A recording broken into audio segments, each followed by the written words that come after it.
Word has spread. That or we picked the right topic. One of the two.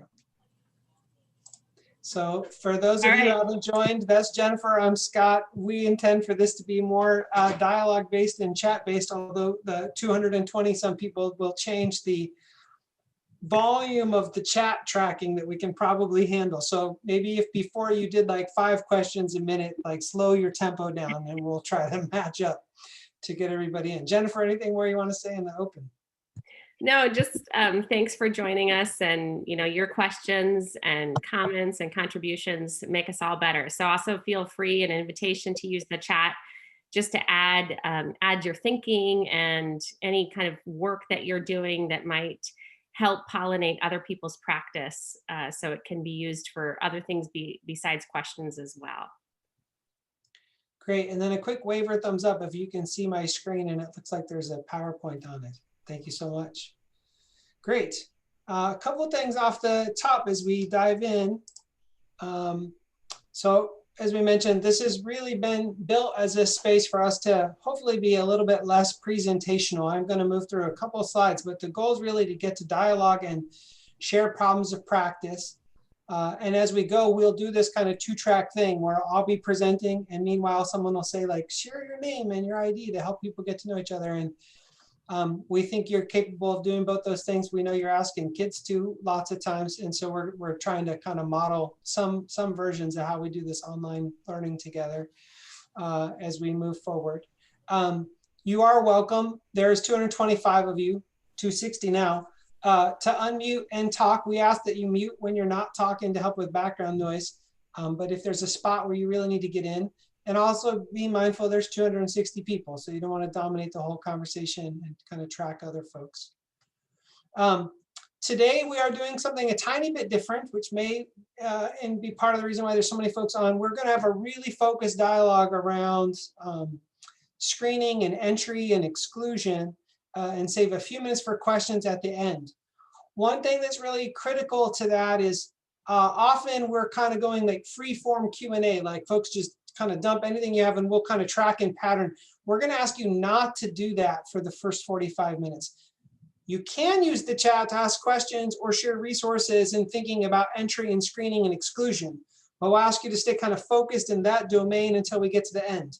And then we'll preserve at least 10 minutes at the end to kind of get wide open Q&A, even if we have to follow up later. But otherwise, we'll ask that you wait for those things. So if you will, these things that you're putting in now, if you can hold on to them until the very end, and then we'll track back at the end.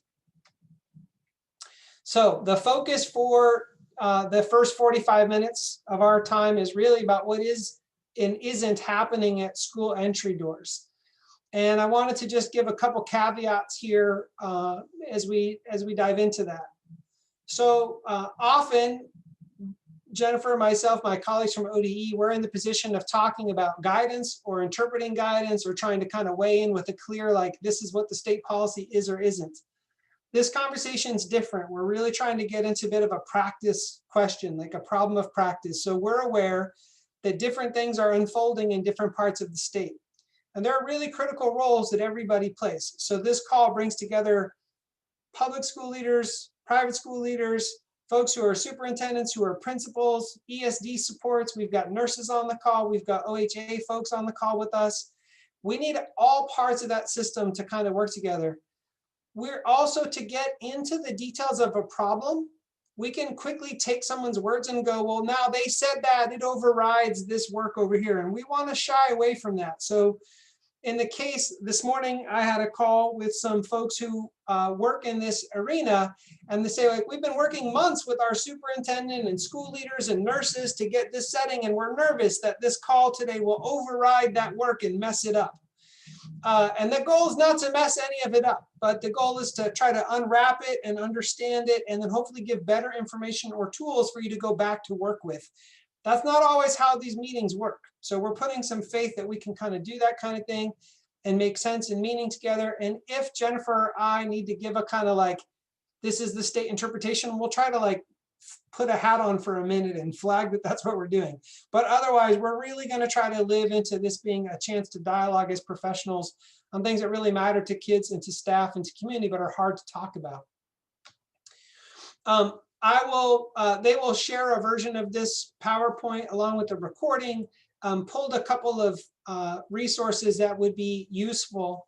The CDC guidance on screening and exclusion, it's recently updated, it's helpful, it's backed by tons of information and research, and it also helps do some demystifying, which will come into the call, which is that screening and exclusion is not an all-encompassing single perfect strategy. It is, in fact, based on the research, kind of middling as a strategy. Part of that's about how it's deployed, but no one thing can do everything. And so the idea that everything is kind of at the door, and if you get it right, you'll be 100% COVID-free, or there won't be risk for students and staff, is flawed. That's not what the science tells us. It's not what logic tells us. But there are important things we can be doing. So the CDC does a good job of laying out that terrain.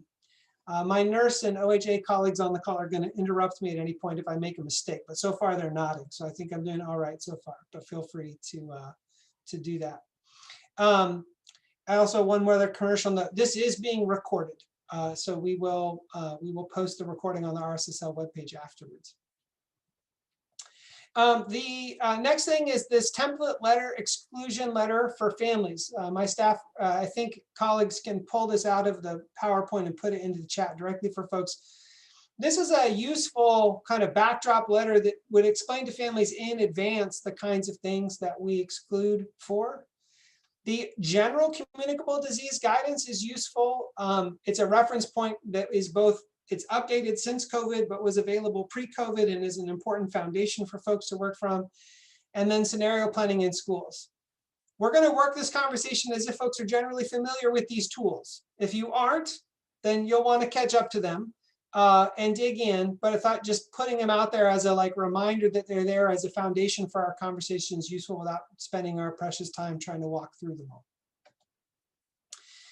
This is also on the website under the support tools page of Ready Schools. This is the exclusion summary. It's kind of a visual way to kind of think about what happens and is also can be a useful tool for you to reference. Where we want to really get to is the heart of a problem of practice. So I did a little, some folks know, I'm a trained social worker. One of the things we do is try to pattern things. So I tried to take a jumble of different stories, including one fresh this morning, and try to say so what is going on in a can I mirror it back to you? And then we'll look for your own specific examples. So one way this is all playing out in any given county in Oregon is that school staff are looking to school nurses. School nurses aren't medical directors, so they look to public health. Public health is challenged by their total capacity and have questions about their jurisdiction, so they point to OHA or ODE. ODE and OHA say it's a local decision, and we point to everyone to collaborate with each other, or we refer to local decision making. At the end of the day, we can't figure out who decides. And this plays out not just at the front door, but it is one place that it plays out. Kids, families, parents coming and trying to figure out what we're doing. And then I thought someone captured it really well this morning. It says, we are in wishy-washy land. You might not all be, and we're hoping not. We'll hope people who have some clarity will share what they've done. The last thing I added is almost everyone's sincere. So there may be some folks, there's some bad faith, or there may be moments where someone's really trying to be problematic, but for the most part, everyone's trying to do the right thing. But it doesn't mean that the situation is clear. I won't ask everyone to sound off in the chat, but if a few of you would give me a sense on a scale of 0, this doesn't resonate at all, and 10, this seems like it kind of captures the gist of part of what you experience, just a little mirror back of where it might pattern as a sense of things. That might be sufficient. If someone has a counter number other than a 7, 8, 9, or 10, you can toss it in so we see the other half of the phenomenon. Scott, you should buy a lottery ticket today. You know, so what we want to do, and I'm going to give you a little preview just so you don't get too worried. We're going to turn from this and go, let's talk about best practical resources and approaches. But I want to spend about 15 or 20 minutes, 10, 15 minutes with within that, are we missing things, or is there important detail to capture to really understand how is this playing out at the door. So we'd welcome people without sharing specific names. Obviously, we'll know people's general locations, but like what's unfolding in a thing so that and part of that is having so many people on the call, we can really hear and understand the vantage point we have from different parts of the system. So if I've got the kind of big picture clear, we want to just really listen for a little bit on the details to then help us do the problem solving that we're going to pivot into. So just going to make space for folks to unmute. You can raise your hand if you want to, you can use the chat if you want to, but we want to just, what more needs to be understood about the kinds of problems that folks are experiencing, either specific or patterns? I want to reflect back if I could. Hi, I'm Corinna. I'm the state school nurse consultant. I'm housed at Oregon Health Authority. What you just said about that process of, the nurse looks to this, they looked at the whole, who has the right answer and who has the expertise.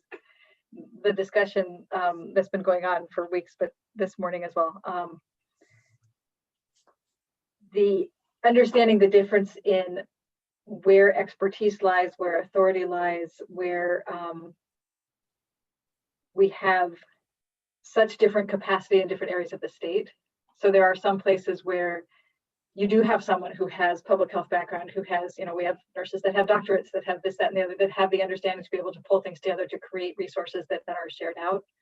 In other places, we have no nurse at all, or we have, other members of the community. So understanding that there's going to be different processes and different responses in different places. And building up that, I'm going to post this in the chat, when we're talking about specific resources, that letter to the community is a great general resource. And then we have, nurses that have taken that, or school communities that have taken that and adjusted wording, or knowing that local folks are going to be a little more agile than our state system is.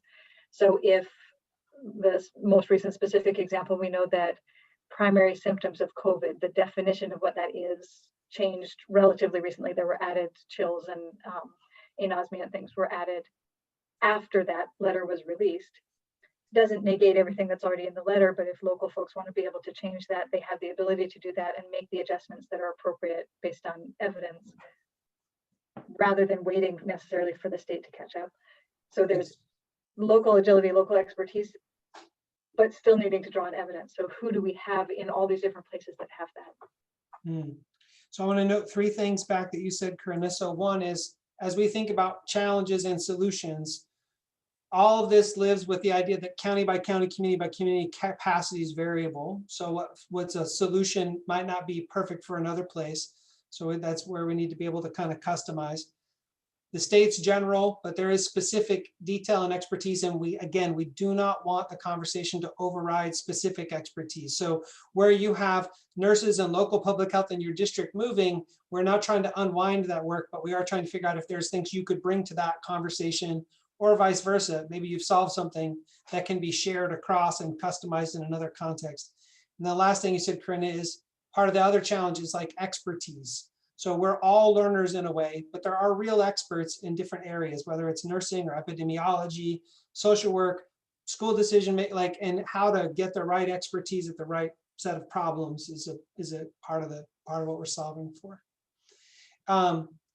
Ginger, you just sounded off in the chat. I want to ask you to share a little more about what you're thinking, and then we'll keep it open for people to offer other perspectives about what they see in the problem.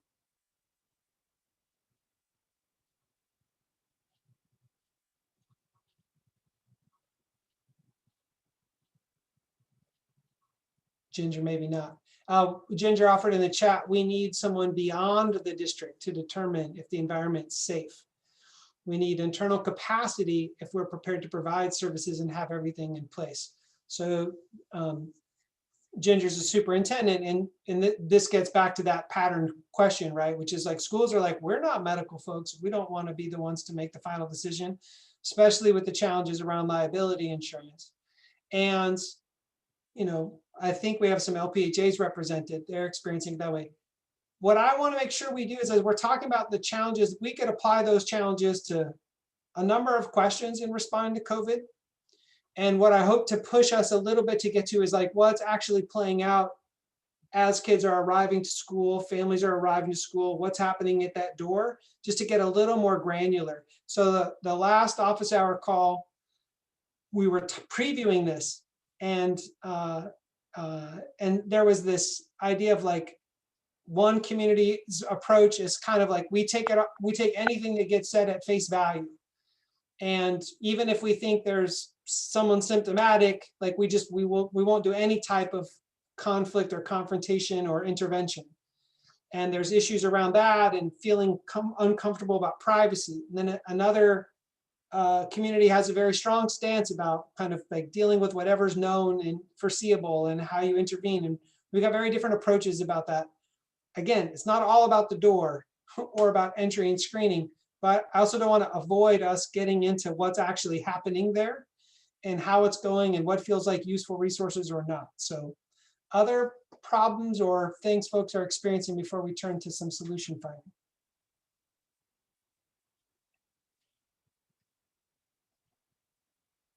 Scott, I just want to give voice to what Julie shared in the chat. After 3 months in, the little kids don't understand the required questions, and the older kids don't know how to be truthful without hurting their families. So I think that, you know, there's so much richness there in that paradox, and what that represents, and how we support children, and I mean, and there's just a lot of nuance. So I think from my perspective, that wishy-washiness is really alive, not only as it relates to public health, but also the conditions for and around like well-being and how we're like nurturing our children through this, I think is a really important conversation that we likely need to spend more time around. Great. There's some other things in the chat we're going to leave alone until we get to the end of the call, because we want to stay real focused here, but we're not ignoring those things, but we're gonna stay here. Julie, thank you. Thanks, Jennifer, for raising it. Other things people want to raise in terms of details and or approaches, and maybe just another quick sound out in the chat. Could you do a quick, like, if you have a protocol that is very like, well, let's say it maybe as a percentage. What percentage of staff that might be at a doorway or in a role of being involved in screening, what percentage in the districts or schools that you touch are do you think well trained? Like, you think they've really got it down, they know how to do it, they know how to intervene? Like, what would you give that as a percentage? So I saw earlier someone was basically saying, like, I've got everybody but the school leadership. And another one's like, I've only got the school leaders and some teachers, but not the actual staff who are doing it, like a real variance. And so we're going to just watch the numbers for a minute. I'm just trying to get a pulse of like how we sense where we are.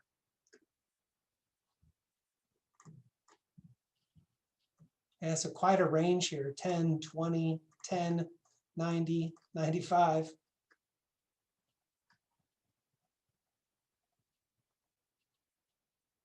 Okay. And then while that keeps going, the one other thing I want to kind of pulse check on, and then we'll turn our attention to some solution finding, is the Education Service District, the ESDs, the reopening advisors were talking about the kinds of supports that they might be able to provide to schools or school districts. And one of the areas was around the words we were using was kind of carefrontation. So I shared my background as a university hall director and residence life person who trained college students to confront their peers. And obviously we're not talking about that same situation, but we talked about the art of like, how do you carefully confront someone that makes them feel cared about, but also doesn't just like anything goes. And they kind of playfully, and I took them up on it, said, you know, we need some of that kind of insight into what we're doing at these doorways. We don't really know how to deal with it. We're used to talking to to kids, but all these adult interactions are our own peers. It gets really awkward really fast. We haven't really figured out how to do that in a way that feels comfortable. So another kind of pulse, like, how many of you feel like you feel like the right, I'll use the, I don't like, it's kind of a mangled word, carefrontation, but how many of you feel like you've got the right like way to approach the conversation at doors with families? Like, if you're like, you know, it could be as simple as like yes, no, or maybe, or unsure, but like, what's the vibe you have for like your own work around this? Like, does it feel it's less the like, here's the exclusion chart and more like how the conversation happens? Do folks feel like you're training well? Do you have what you need there?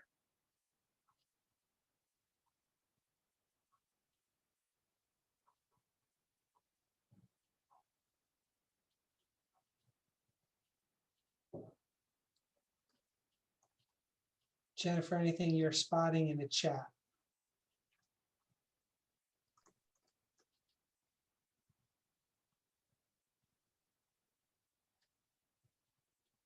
No, other than I thought it was a good question from Kelly Burnett said, I think you should ask percentage and whether or not you're open.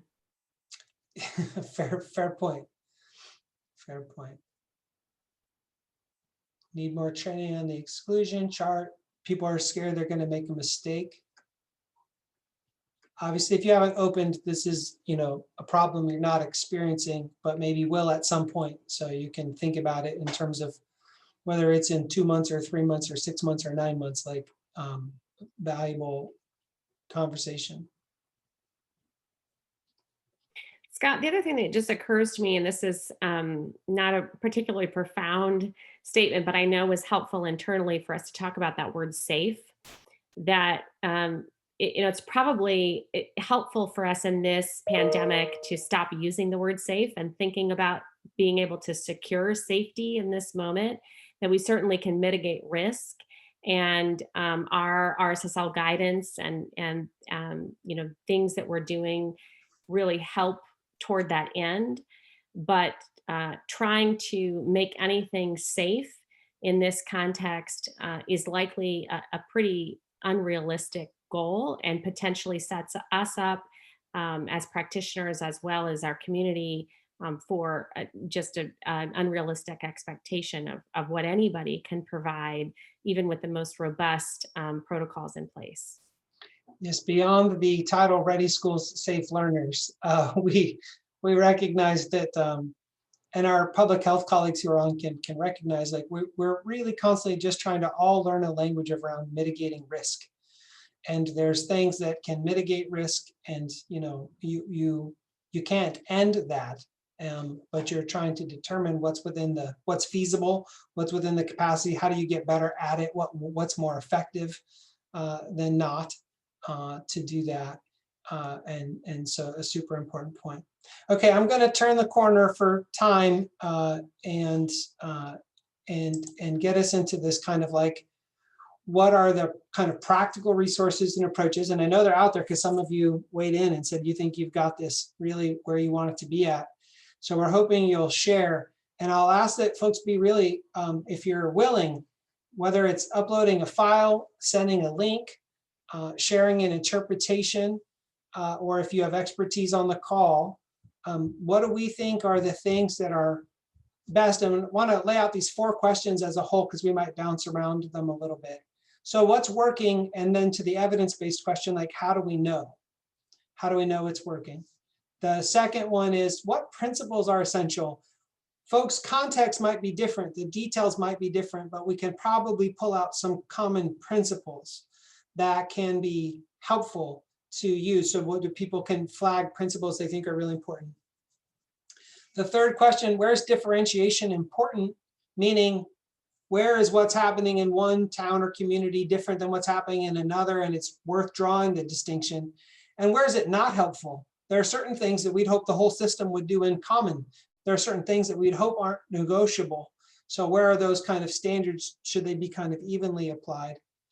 And then the last one, I think probably the one I'm most curious to learn about is who's essential to include in your decision making. So when you're at the door or following some complication around entry or screening or exclusion or policy choices that you're making to interpret the guidance, who are you finding is essential in that puzzle? And how are you, for those of you who are finding success in decision making, like kind of cutting through all the noise, how are you doing that?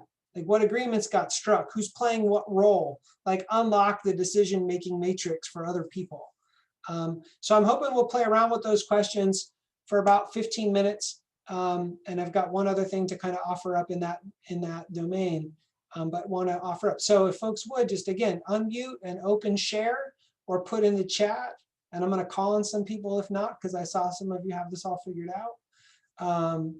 But really welcome people to offer their best thinking, knowing no one's got it perfect probably, but want to really dig at this. I'll jump in. Thank you. This is Wendy from Klamath Falls, and I'm also with the Oregon School Nurses Association. And I think for me, I've framed it with our district to be good, better, best. We don't want to do poor practice, but we want to do good, better, best. And so to build in grace there. But then to talk about, and Corinne and I have been talking about the Swiss cheese model of screening. So it's this sort of series of screenings from what families do to what we do at the door to the great noticing that educators do all the time for kids, and stressing what they're already really good at is reduces anxiety for everybody. And just, you guys are really great at this. But just looking at all of that, I approached the buildings and said, these are the concepts.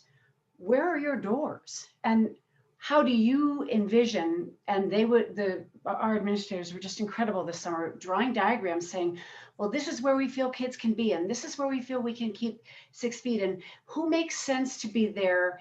And they're doing a passive screen at the door, but they're also there, and every building's doing it slightly differently because they've organically created something that works for them. And an extension of that is that their conversations with families are really organic and non-confrontational. And so I asked secretaries and health aides today, how are those conversations going? And they said, they're going great. And after our meeting this morning, we talked about how hard it is to initiate some of those conversations. So that would be our experience down here in Klamath Falls. Just try to organically work with buildings and let them see what their capacities are and go from there. Thanks, Wendy. Other folks willing to share? Please do, because we're counting the kids and families and communities. We need each other to problem solve. Scott, I can jump in if that's okay. Please do. I had you down. You are my go-to call on if no one else did, because you're like, we got it covered. I was like, all right, Angie.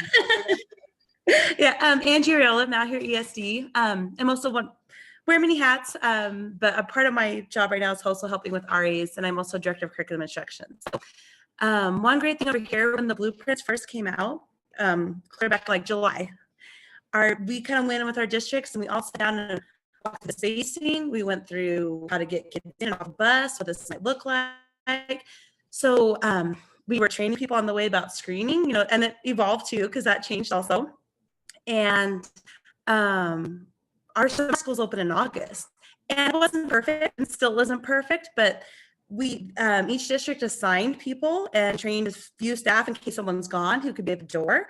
And it's just a system, it rolls, and they go through kids in 15 minutes. It's amazing. They're staggered, like in the high school, staggered some start times here in town, and when kids come. And so we're now like 4 or 5 months in, and it's so really well. I think our numbers, you get a few in there, but for the most part, people are feeling confident within that part. So I don't know if there's any specific questions or if you want me to elaborate anything. Two quick ones, Angie. Did you develop, in terms of the training you did for each other and the kind of cross training, did you use all existing state stuff, or did you customize and build your own kind of adaptation that folks utilized? Trying to think. We mostly went from state ODE and Oregon Health Authority. We talked to our local health provider. She's been great help, and actually came to we invited a person to their superintendent's meeting, and they did in the fall before school started, and then came back again and revisited and just tried to help train that way too. So we've been in close contact, and they've been really easy for us to work with. So great. And then the other questions, like when you've had that come up to some difficult situations where there's some, can you just tell us a story about one of those, and like how you've built working through those kinds of things? Sure. Are you referring maybe to the kindergarten thing we had in one of the towns? It wasn't a loaded question. I think sometimes it's helpful to go like, we've got it really going, and we still have challenges. And when we do, here's what we did. Here's who we route to or how we handle it. The details are what I think people are really looking for. Okay, yeah, no problem. So we had one school district, for us it was bigger, not huge, I think about, I don't know, 1,200 kids. And they were starting to get in with kindergarten and work their way through the K through 3. So, and limited in person, sorry. So there's our K, and there was a kind of an outbreak in the school, but the system was so well down at that point, they could go back and contact trace, and they had who was in, who was out. They worked with local health authority. It was a very easy process. I feel like I even talked to the superintendent. He was like, one day of talking about it, and we could open kindergartners on Monday.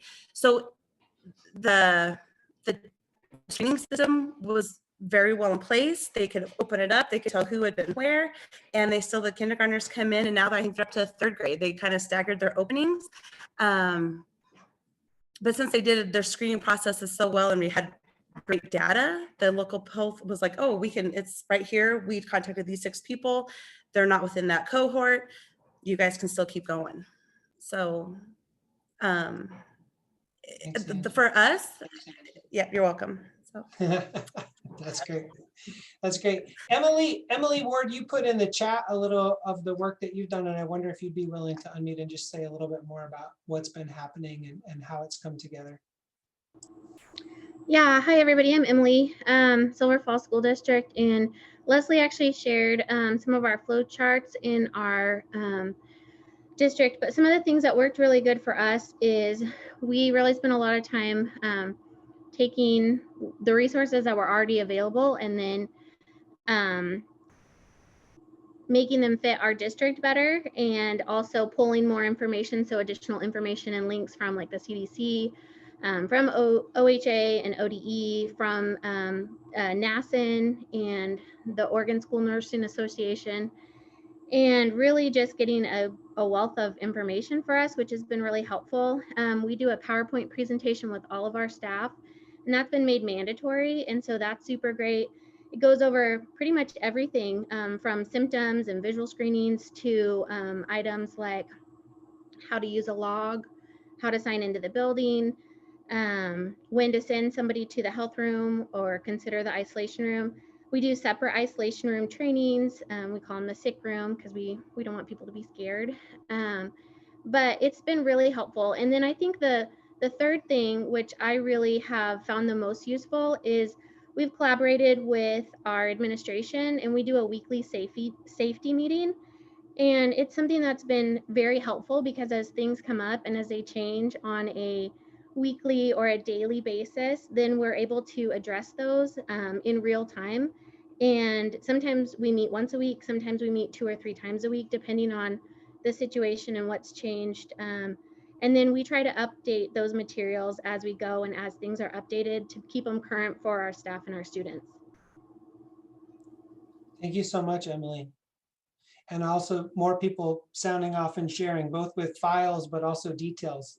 Kim Kirk from Redmond, like, I appreciate the detail of like the getting into the decision-making and how that's going. And also notice the request, like, could this whole group be on an email thread to share things, which suggests that more need. So we'll puzzle on ways to help. There's this concept in school improvement in general, and we'll call it for COVID improvement, called knowledge mobilization. The best systems work best when knowledge moves the fastest and most fluidly through the people that need it. And so we'll want to try to keep thinking about how we help share this kind of exchange with each other, and just keep it flowing in the chat. Anybody else want to jump in and offer anything out loud broadly, and then I'm going to kind of try to get at a couple of these questions more specifically. I can. Great. My name's Jody, and I think also many nurses have already discussed, and other people have discussed in the chat, many things that we are already doing, but I can say that we have also implemented a COVID response team. We work with our risk management team, also our nurses, our HR department, and we formed a really strong team that I'm just really proud to be on. And many things that we did also is have education for our staff prior to coming to work, COVID education, and then also nurse-led education as we move forward before returning with the most updated information. So not only would we update those documents in real time, as soon as new information about COVID came out, and retrain. We do all the other implementations that everybody else has said as well. But I think one of the main important factors to realize is that having a strong team that can identify your exposure or your concern within a building or a cohort immediately, you are going to be having a faster response than your local public health department, and you're going to actually guide them in their processes. So a lot of times we think we're turning to them. I think a lot of times they're turning to us. And I think that is a mutual relationship that we have to be able to work better together. But we know the information usually before them. Thank you so much, Jody. I just noticed Kelly Barnett posted about their pandemic team and the use of physical tools. And something that I've heard a lot from folks who are feeling like they're finding really good success is they're basically designing schools like IKEA. They're like, everything is big, or good kindergarten classrooms. Like everything's very visual, it's very physical. There's places marked, and even here they name like, you know, like figuring out the flow of like if there's an issue at screening, like where to route people's like very well known. So all that's really there. And then I also noticed the mock training and drills and all of that. So thank you for that. Want to do a quick, please keep the flow of sharing in detail there. But I do want to ask a question around kind of transferable principles without losing all the rich detail. So one would be like, you know, making sure that we're implementing ideas of like racial bias or equity training into the screening, ways in which we might allow family 1 in a door and family 2 not, as a core foundational principle of practice that we actually have to train ourselves to do, or there might be gaps there. Another one I heard someone say this morning is like, you know, just remembering that the screening is an important thing, but not the only thing. So what is the total risk mitigation strategies that are in place? As you all are thinking through the kind of arrival to school or the place from home to bus, another one I heard this morning was, could we put as much energy into when to stay home as we can as to screen at the door? Because we can move the problem like farther upstream. So are there things like that, little mantras or principles that you're all finding that are kind of like people are picking up on them and you think they're useful, that embed kind of how we want this to be working with our kind of best values? So I just want to kind of pull in any of those kind of mantras or guidelines. And just unmute. Hi, this is Christine from Catlin Gable. Can everyone hear me? Yes, please go. Hi. So one of the mantras that I shared with our team is I have a background in emergency management and infection prevention. And like the motto that you learn in emergency management is to quote unquote protect the house. And so that's making sure that there's layers of protection before people enter. And if, you know, the house is breached, what to do in the interim. But that verbiage kind of helps frame for people how to visualize or think of the school. It's like our house. We want to do what we can, as much as we can, before anyone comes into the house sick or with symptoms, and then to mitigate what happens within the school. But a lot of prevention and safety happens before people even enter the house. Thank you. Other inputs or insights from folks?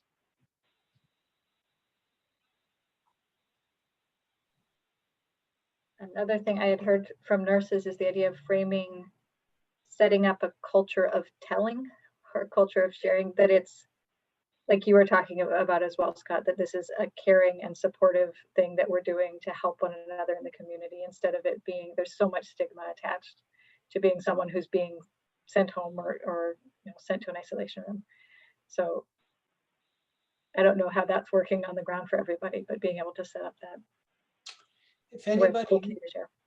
If anybody here is in a community where there has been, and I know there has been, not just in Oregon, but a wave of kind of like, let's actually not, like families on Facebook saying like, let's override, still send kids who are sick, knowingly sick, to school. Let's not tell, worries about other impacts. Like where folks are in communities where that's played out, have you found any effective responses that try to reorient people through that thicket, which is coming from a certain set of instincts about caring about family in a kind of way that personally I think might be a little misguided, but there's an intent behind it, even if I don't agree with it. Has anyone found any ways that are effective to reroute that kind of thinking?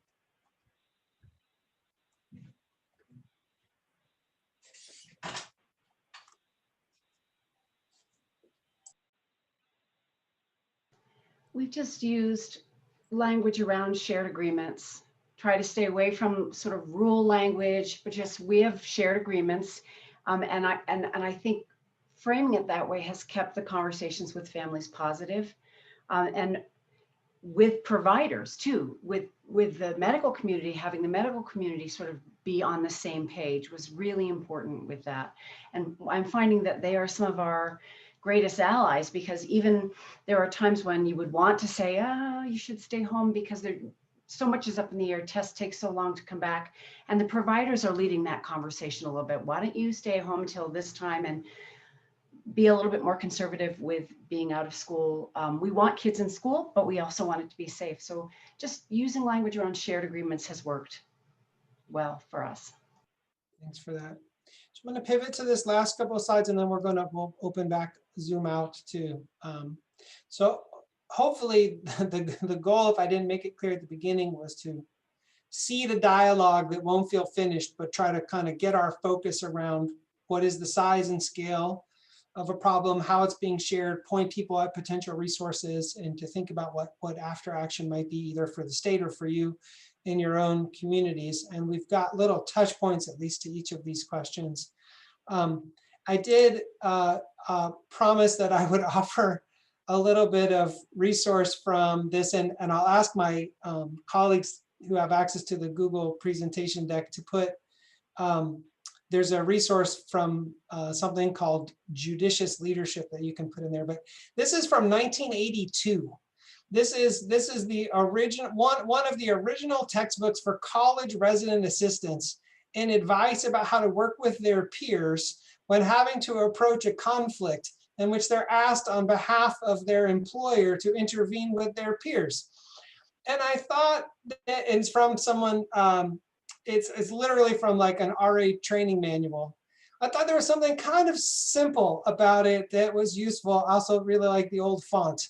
It's like an actual typewriter, I think, right? Like, state your expectations in advance. Teach students the rules of the system. We rarely take the time to explain to people how all of this works. Be consistent, maintain a good attitude, be honest, be decisive, get help when needed, and abide by the rules yourself. I thought in a very short frame, they would be useful.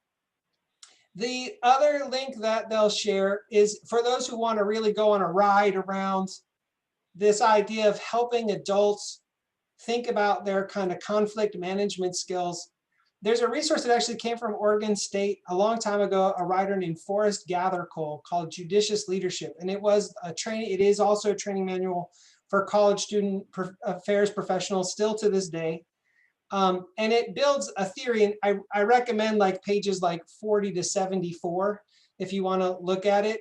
But it really is like, how do you work with yourself to thoughtfully confront someone? And this is the same thing we're all doing when we're parenting or when we're with our partners.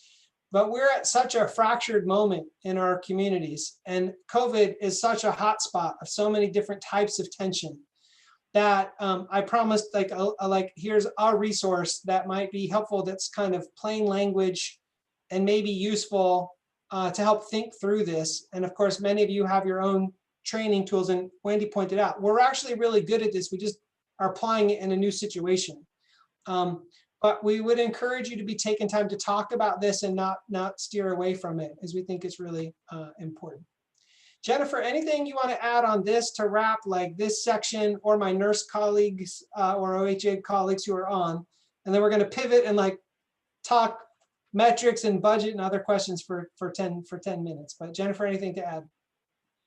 No, I just think there's some beautiful themes, like just really zooming out and kind of listening for larger themes, I think to me has been really beautiful, because it affirms, kind of goes back to what Wendy said earlier, this notion of like, you know, as practitioners and educators and healthcare providers, there's a lot we actually know. We have this incredibly rich schema around how to care for one another.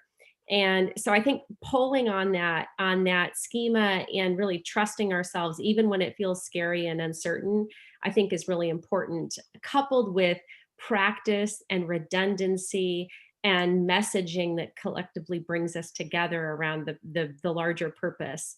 So I thought that was just beautiful learning and affirmation that you provided one another. So just appreciation for the conditions around sharing.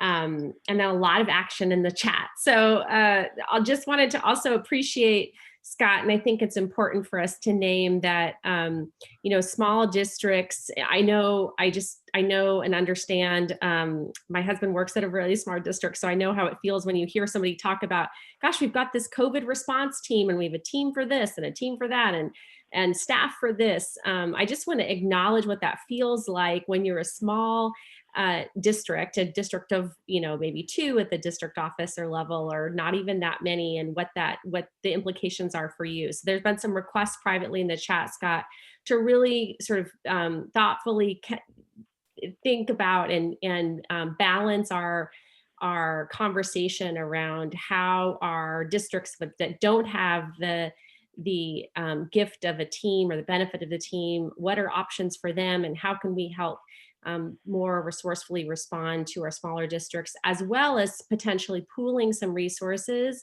and training videos, et cetera, that larger districts have created for smaller districts to use.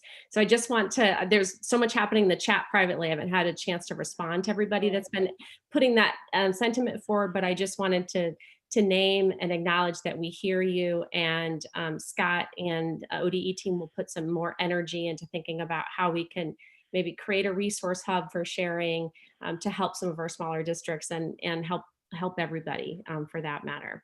Thanks for naming that, Jennifer. It's, I think, fundamental that everyone find a team, and for smaller districts who, like, you know, they don't have everything that you just said is foundational to us trying to think through this together.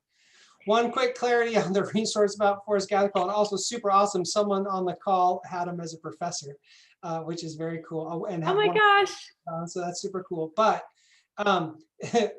just to be clear, this is like a nourishing, like if you want to geek out and you're interested in the like philosophy of like, I mean, it's practical, but it's like how to do this is not ODE guidance. It's not the Department of Justice. It's not any of those things. It's just a like, how do you help adults talk to other adults about challenging things when they have a role to play and there's some conflict involved, and what tenets might help you navigate that kind of situations. That's all it is. If that's not interesting to you, you can ignore it. But want to do that. One last call for OHA folks or nurses who are on, and then I'm going to pivot us for 9 minutes into the open Q&A because I promised we'd do a little bit of that. Going once, going twice. Okay, we will definitely loop this, and the chat's as rich as it's ever been, and we will try to think through, like, so what's this mean for us, or what's it mean for OHA or for nurses or for LPHA? So we'll hope you'll glean anything you want out of there. We will also pattern as much of that we can and then think about what we do next to be supportive, including for the smallest of schools, or to think through what, there's many reopening advisors on the call can help us think together about what we do from the resources that have been shared. So thanks everybody for that. Okay, Jennifer, I'm hoping you might have a couple like things that we're like, okay, we're going to address a few things before we go that are just broad. And if you only got on for screening and you want to hang up, it won't hurt our feelings. But we're going to talk broadly for 8 minutes about metrics and budget and anything else. So Jennifer, what do you got? Yeah, I want to first go to Tony's question at 326. And I know he wasn't the only one to point this out. And Scott, this is like in the recesses of my brain, because I know we actually talked about this together, but I'm having a hard time. I want to just check myself before I answer it. Yep. So Tony's question is, the updated exclusion chart, 5th column blue bubble, states student or staff has an ill household member with COVID-19 symptoms, but without a confirmed or presumptive case. Carefully monitor the student or staff member for symptoms. Encourage the ill household member to get tested for COVID-19. Mm-hmm. This seems to contradict the scenario 4A scenario, which you're exactly right. And we ourselves noticed this, I think, 2 weeks ago now. So please clarify, does the staff member or student now get to come to campus before the 4A 10-day exclusion if they do not have symptoms? Siblings, one sick and the other not. So our short-term guidance is to take the more conservative approach until we get clarified with OHA. It was on our agenda on Tuesday of last week, and we're hoping to solve it, land it this Tuesday, tomorrow. And we'll make some adjustment to one of the two documents based on how that goes. But we do understand that there's a gap there, and our advice is to be more conservative until we sort it out. But we are working on it. Lots of questions in the chat and confusion, Scott. Julie sort of captures this here, but concerns around the break, the pending winter break, and people being afraid to close or pause because they don't know what the rules are going to be for reopening. So can you help people understand the how to think about this and the best way to proceed? I'm trying to think about the most helpful way to answer. One, just always the humility of like not in charge of many variables in this situation, and so never want to kind of tempt fate. Two, there's nothing in the works that I'm aware of that would have anything that would operate any differently than the framework we just shifted to and are currently under. The ramifications as that plays out and COVID moves or emerges, and as for those folks who were under exceptions in the prior framework but not under the new one, January 4th arriving and important decisions need to be made there. But other than those things, like to be, I guess, direct about it, that feels like the kind of thing where like we're exhausted and tired and there's a lot of change, and so we start to kind of imagine the next set of changes, but it's not grounded in anything that I'm aware of or I think is realistic in terms of what might move. And I say that with the the caveat of we are responding to multiple variables, and so things can pivot, but that's not something like if I was leading a school district, that would not be a factor that I would wrestle with in my mind. I guess I'll say it that way. I would work with the information we have, the framework we have. There's no signals, no work that's being done to make some big shift in that framework. Before I forget, I did want to mention OSHA. A couple of questions threaded throughout about Ready Schools guidance, OSHA. So what's happened is that OSHA has basically moved forward in a long, what happens in a process where they basically codify what's in this guidance in the workforce expectations that maps to Ready Schools. There are one or two very small changes. One I learned about just this last week, which is like the temperature that they use is different, and we're trying to work that out with OHA. They generally track, but OSHA is not all things school. It's just workforce safety and guidance. So it's kind of honed within a parameter. But this idea of are we responsible for this or that? You're responsible for both. Ready Schools as the kind of operating system, and OSHA as your workforce guidance, and they're almost in complete alignment. But if you spot a gap, feel free to point them out to us, but they're not like a pecking order. They're basically like the ways that they map together. So I just want to offer that part. What else you got, Jennifer? I'm trying to make sense of Denise's question. So Denise, if you could clarify that, I'm happy to bring it forward. I think Emily's question is this that I'll put forward is if a staff or student has recently tested COVID positive and is exposed to another COVID positive within 120 days, does that individual need to quarantine for 14 days? When would their viral load be high enough that they would be contagious if they've already have some immunity? We could do a test of everyone because we have so many nurses and public health folks on the chat. See if everyone answers the same way at the same time. Does someone want to take that?